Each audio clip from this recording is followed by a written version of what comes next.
Hey guys, so today we're going to be doing a quick demonstration and an overall review of the new Maybelline Dream Bouncy blushes.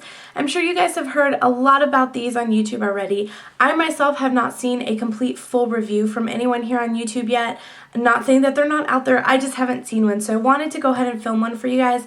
Those of you who are more curious about colors and texture and how to apply and stuff like that, this is going to be the video for you. So starting off with the color range, there are 10 colors in this range.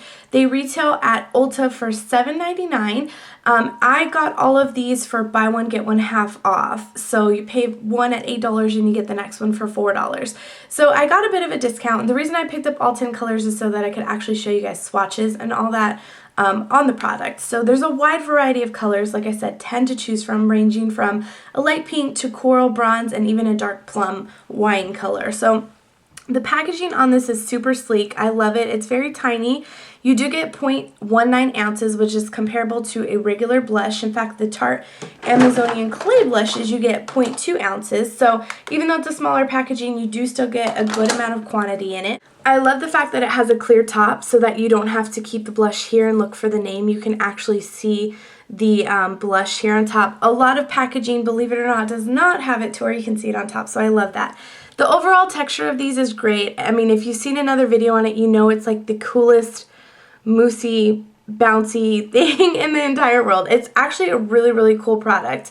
But what I did want to show you guys is, I don't know if you can notice these right here, these bubbles are actually air trapped in them. Like when you press down in the center, air gets trapped on the edges, and it's like you're just kind of moving the air back and forth when you're pressing on it. So I'm curious to know that once you continue to use this and the product starts to go down a little bit, what it is actually underneath there.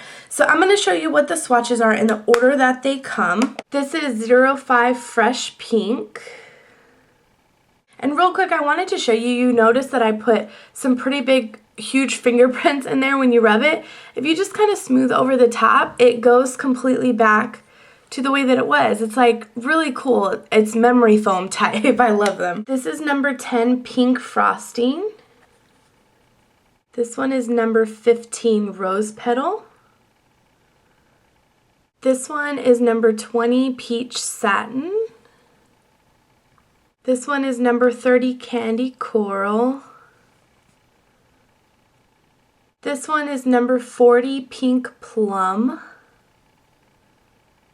This one is number 45 Orchid Hush. This one is number 50 Plum Wine.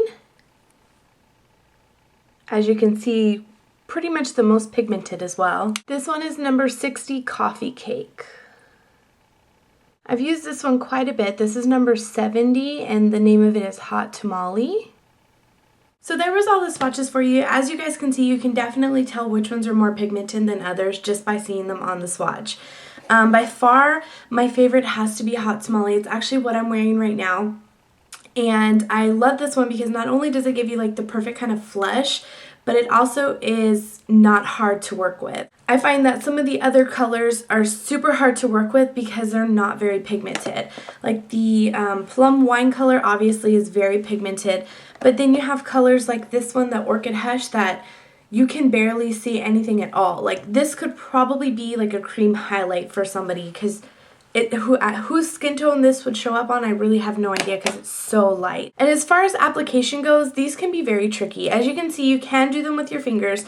With these darker blushes, especially these two here, using your fingers is not a problem at all because it applies the color just nicely. Like if I were going to put on a little bit of the Hot Tamale, you can see from here, and all you have to do is dab it on and kind of blend it in because it is a cream to powder formulation. So once it leaves your fingers, you can see like it leaves the oily creaminess behind and it kind of turns into a powder on your skin. So these are great for on the go, and especially if you don't have any brushes or anything with you, your fingers will work fine on the darker colors. On the lighter colors, I feel that the best way to apply them is going to be with any type of synthetic brush. I happen to use a round top kabuki, but this is from Sigma. This is the F82. I think the angled kabuki would work really well also. I don't have that one though. As far as these other two, like the whatever this one, the tapered kabuki and then the flat top, I don't feel like these would work as well just because of the shape of them. But as you can see, this is what I applied it with, and I'll put a little clip here or here where it shows up showing you how I actually applied this one, because this brush, like I said, works the best. It picks up the color nicely in this without having to fuss with it too much.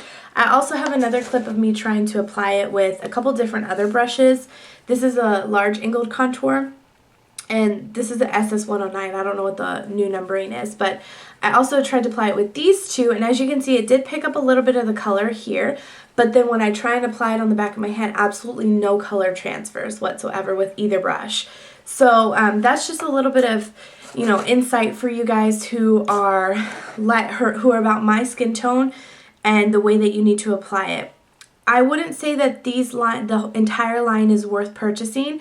In fact, I probably will return most of the colors. I'm definitely going to be keeping the darkest two, and I actually really like this one, the peach satin, and then the darker pink, which is in pink frosting. This is the darkest pink. The rest of them are super light, and I just don't think that they would work for me, so like I said, I'm going to return them. These, though, if you're about my skin tone, these would work perfectly for you. They have the right pigmentation.